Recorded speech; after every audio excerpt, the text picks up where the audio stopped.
Hi everyone, today I'm going to be showing you how to complete your value scales assignment. So this is what it should look like when you are finished. You are going to be doing 4 different techniques to create these value scales. Each value scale will have 6 different steps. 1 being the lightest, so you'll just leave 1 blank, and 6 being the darkest.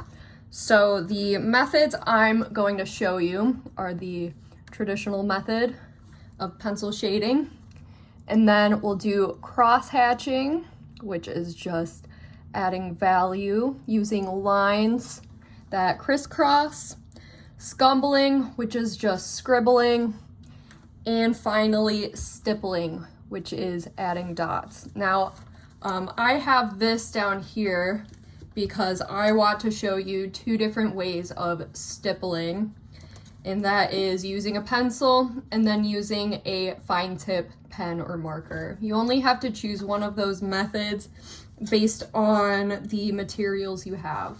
So let's get started. So some materials you're going to need. Of course, a piece of paper. It doesn't matter if it's a lined piece of paper, grid paper, blank paper, that all works.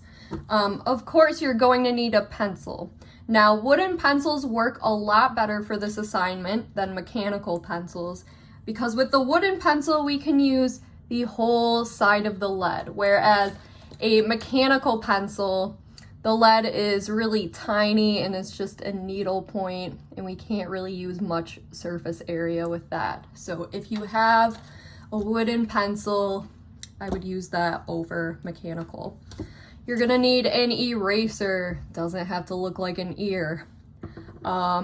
Keep a pencil sharpener on hand because your pencil might get low on lead because you'll be using it a lot. And then finally, a straight edge. Now, if you have a ruler, I would use that. But if you don't, you can use any type of straight edge. For example, maybe you have a book you can use, or a piece of cardstock, or the edge of your computer or your phone. Pretty much anything that's solid and has a straight edge that you can trace. So I'm going to start off by drawing the templates for all 4 of my value scales.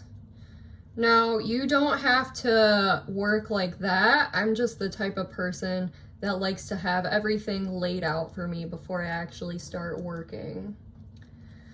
So each of your value scales needs to have 6 steps. I am making my value scale 1 inch wide, and each of my boxes are going to be 1 inch. So I marked off each inch until I got to 6 inches. Now, the sizing of your boxes doesn't really matter. You can freehand them, you can draw different shapes. It doesn't have to be the exact size as this, just as long as you have 4 value scales and 6 different steps. So I'm going to label this. This is going to be my 1, that's going to be my lightest, and then 2, 3, 4, 5, and 6 is going to be my darkest. So I am going to draw the rest of these and then come back and show you some techniques. Okay, so now that I have all of my templates drawn, I'm going to start with number 1. That's the traditional method of pencil shading. Now, like I said earlier, I'm just gonna leave number 1 blank for all of these because that's our lightest value. You can do these in any order you wish, but I would prefer it if you started out with the traditional method, just so you can use it as a reference for your other value scales. So let's get started. So I'm using the method where I just use circular pencil strokes to fill this in. Now, it is best to work from light to dark because it's a lot easier to build values up than it is to take them away. Now, how light or dark your values are really depends on pressure control, meaning how hard you're pressing down on your pencil. So for 2, I'm holding my pencil really loosely. My hand is like right at the bottom of the pencil, but this pencil's kind of short because I've been sharpening it constantly throughout the past 2 days. So for number 3, I'm gonna press slightly harder and my circles are going to be a little bit smaller. And I will gradually be applying more pressure as I move throughout this value scale. Now also notice how I'm using the whole side of my pencil lead. Doing this ensures you're covering more surface area. This wouldn't be possible if I were just using a mechanical pencil, because like I said earlier, it just has that tiny little needle point lead.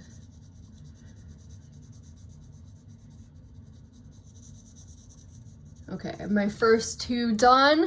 Like I said, as I move throughout this, I'm going to be pressing harder gradually.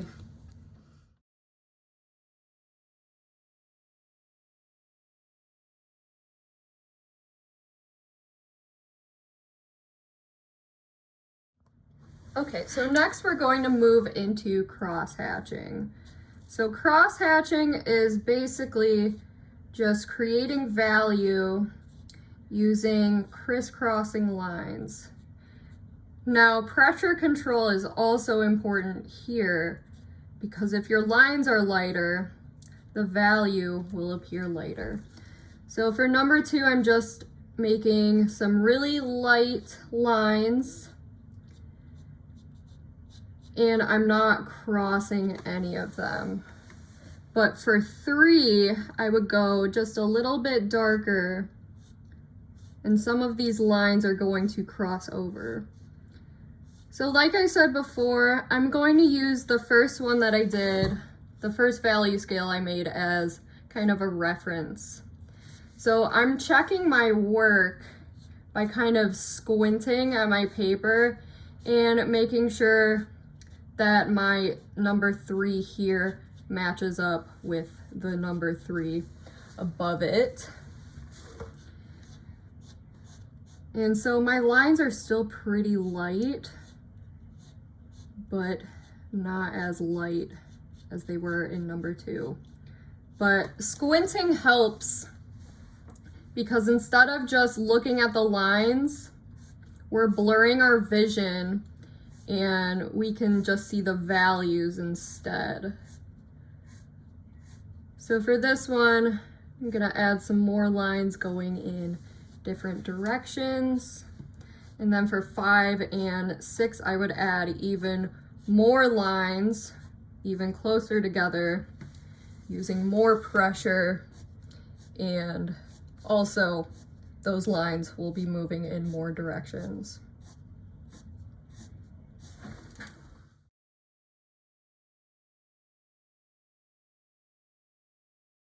So I just showed you my main method of cross-hatching, which is using longer lines, but you can also do what I'm doing right now and just use a series of shorter lines, kind of moving in different directions. So what I just made here, that'd probably be a 5 or a 6. So this next one is my favorite. It's called scumbling, and it's basically just creating value using different scribbles. So pressure control also plays into this one, because you'll notice right now my scribbles are loose and I'm not really applying a lot of pressure. But there's not really any rhyme or reason for the directions I'm going in with my scribbles, just kind of letting my hand have a mind of its own. So I'm not just using like straight lines or spirals like that. I'm just going in all different directions. And how dark my values are depends on how close together my scribbles are and how dark the lines are, so how much pressure I'm applying to my pencil. Now this last one is called stippling or pointillism. Now this is creating value using different dots. Now I realize it's kind of difficult to make dots with a pencil, so how I'm doing this is I'm kind of hitting the paper at an angle. I'm kind of using a stabbing motion with my pencil, but I'm going at it from an angle so that when my pencil hits the paper, it kind of slides a little bit and creates these little dashes. Now you may remember broken line from our line unit. It's kind of the same deal, just short little lines.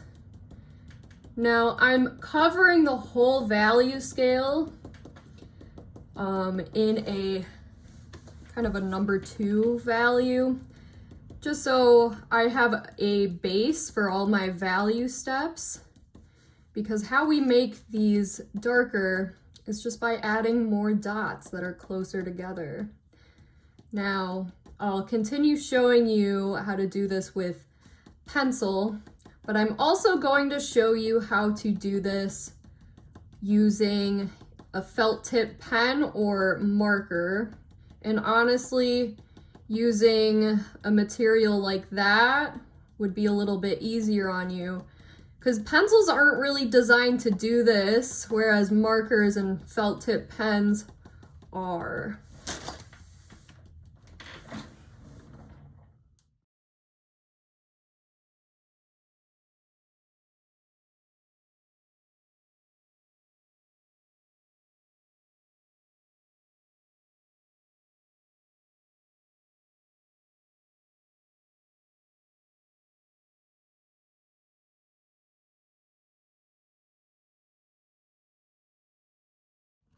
So it may have not seemed like it from the time lapse, but that took me quite a while with the pencil. So now I'm using a felt tip marker, or fine tip marker rather, for stippling. Now you don't have to do both of these, of course, just depends on what you want to do and what materials you have. But again, I'm just laying down a base of dots, and I'm kind of using this marker kind of like a stamp, and I'm just stamping on the dots. Now, pressure control doesn't really matter if you're using a material like this, because no matter how much pressure I put on this marker, my dots are still going to be consistent.